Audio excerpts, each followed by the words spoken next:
Hey guys, welcome back to my channel Family Talk with Lyo. I am Lyo, and on this channel I talk about parenting, relationship and everything in between. If my content resonates with you, please subscribe, comment, share and like with your family and friends. So today I'll be talking about how to handle temper tantrums in children. Please watch this video to the end, like, comment and share with your family and friends. Let's get right into it. Temper tantrums. Every parent want to avoid tantrums, whether in the house or in public. We don't want to do with it, but then what can we do? This is a must. It will happen because as children are growing, they're trying to express themselves, especially for toddlers between the age of 1 to 3, 4. Some of them can't speak or express themselves properly, and whenever they are frustrated, the way or the best way they can express themselves is through tantrums. And sometimes they just figure out that if I throw this to my mom or my dad, they will just let go easily and let me be and do whatever it is I would like to do. So yeah, they use this to get their way sometimes. So we all struggle with this, which is why I'm going to share this with you. I do this with my kids. It's been working for me and I hope it works for you. Number one, try ignoring the situation. How easy can it be? Your child is screaming hellfire and you want me to ignore it? Please do. This is what I do. Whenever my son is screaming, whether assuming he's in the sitting room, I just leave him there in the sitting room, close the door, and go to the bedroom. I give him like 3 minutes, then I go in and check on him. By the time he realizes that nobody is paying attention to me, he will calm down by himself. So yeah, ignore him, ignore the situation. So if your child is screaming hellfire, just let them be, let them let it out. Once they are done letting it out, they will calm down. Number two, handle aggressive behavior immediately. No, you don't want to encourage bad behavior. Your child is having a tantrum and they are throwing things, they are hitting themselves at the wall or they are pushing others. It's a no. Once you see them starting that, you don't need to tell them to stop crying. You just tell them no throwing, no hitting your head on the wall, no smashing things. It is not an acceptable behavior. Number three, don't yell or scream. Very hard, right? I know we've all struggled with it. It's especially when you're so tired and you have other stuff to do, and then your son or daughter decides that this is my time to shine. No, refrain from yelling or screaming. It is not a shouting match. If your child is screaming or is shouting and crying loudly and you're yelling, you are also telling them that it is okay to scream and to yell when they are hungry. So please refrain from yelling. If you realize that you are so frustrated and you can't avoid yelling, like I said, ignore the situation, walk out, go and calm down, then you come back. Number four, let your child be angry. Even we sometimes we want to throw a tantrum when we are very upset and something is not going our way. We would like to scream and yell and throw ourselves on the floor, but we can't do that. So your child is doing this. He or she is obviously upset about something. They are not happy. They like to express themselves, and the best way they could figure it out right now is to throw a tantrum. So let them be. Once they are perfectly calm, they will stand up. Number five, choose your battle. See, I know when to say no to my kids and I know when to say, okay, just leave me and go ahead. Maybe my son or my daughter comes and say, mommy, I like to watch TV. She didn't go to school because she had a minor injury, so she was home all day, and we allowed her watch there's screen time and there's time when there's no TV or anything. So she's been working on her studies all day, and she later came in the evening and said, mommy, can I watch the TV? Usually I would tell her, don't watch the TV because it's late already, but I just said, okay, for an hour you are free to go, because if I don't, then she start crying and she's upset and everything. So choose your battle. It's not every time you say no. Sometimes just let them be and let peace reign. Number six, create a distraction. This works a lot with toddlers. Toddlers they have the memory or rather the attention of a goldfish. Like 2 minutes. Okay, let me give you an example. I'm at the supermarket or I'm outside with my son and there's something he wants and I said no and he's about to start screaming. I just pick him up and say, "Oh, Free, what is that?" And before you know it, he's turning and trying to figure out what I'm talking about.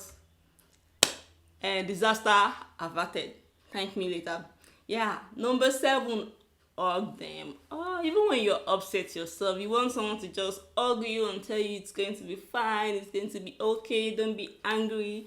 Yeah, so whenever my kids are very upset and I'm saying that okay, something is bubbling up, I just give them a hug and I go, "Oh, baby boy, are you upset? Are you hungry? Oh, don't be angry. Sorry. Give mommy a kiss." And before you know it, everything is all good and all well. Number 8, help undo the frustration.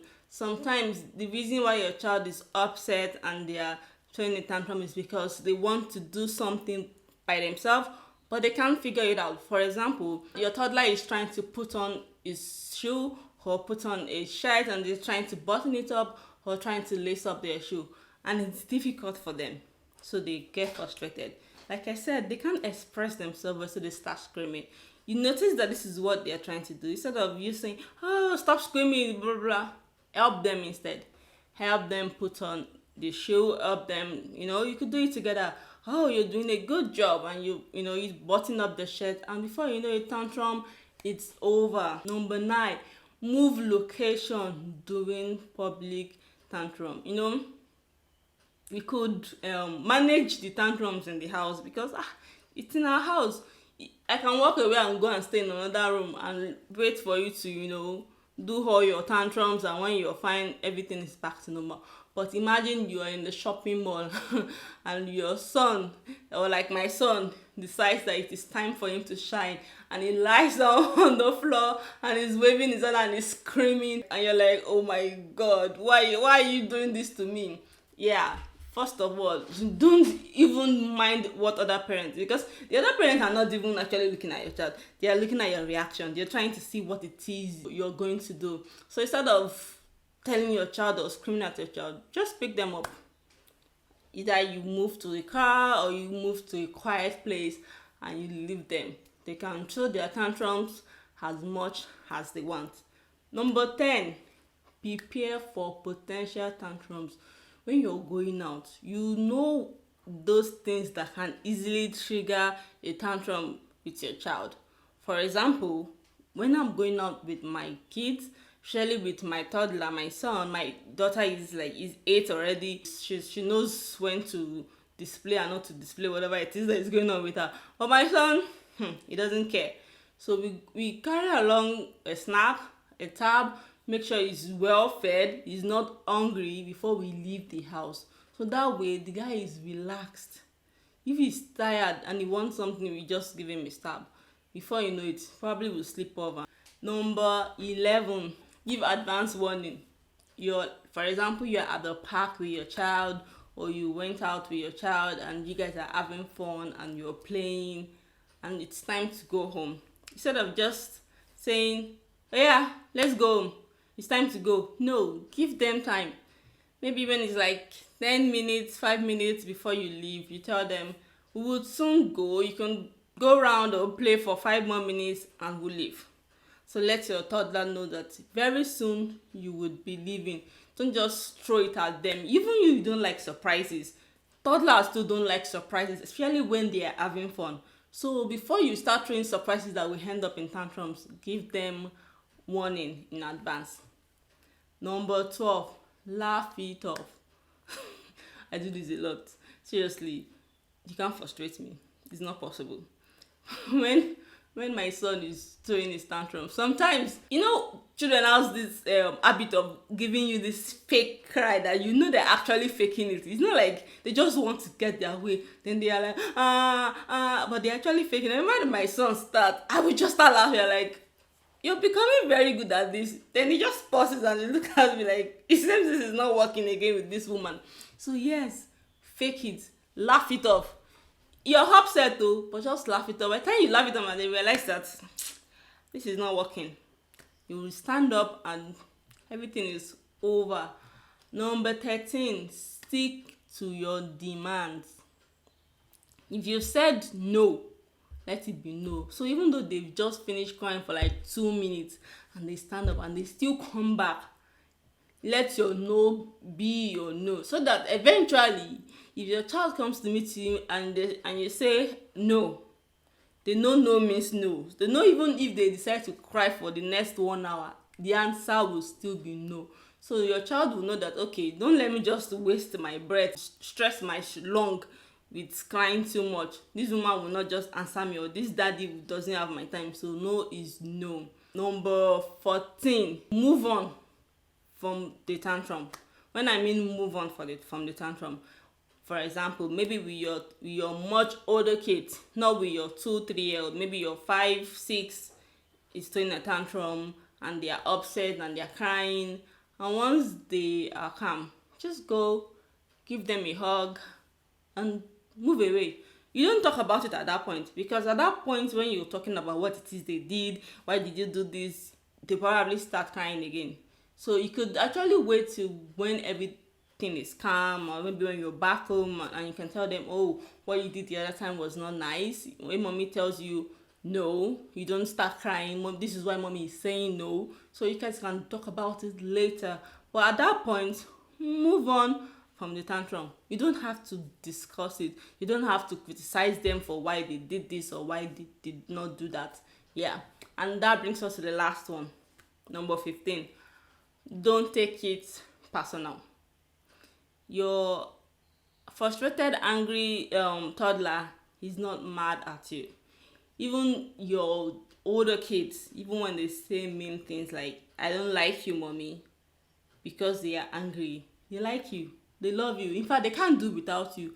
They're just mad at that point. They're just angry. And sometimes even adults, when we are very upset, we say things we don't mean.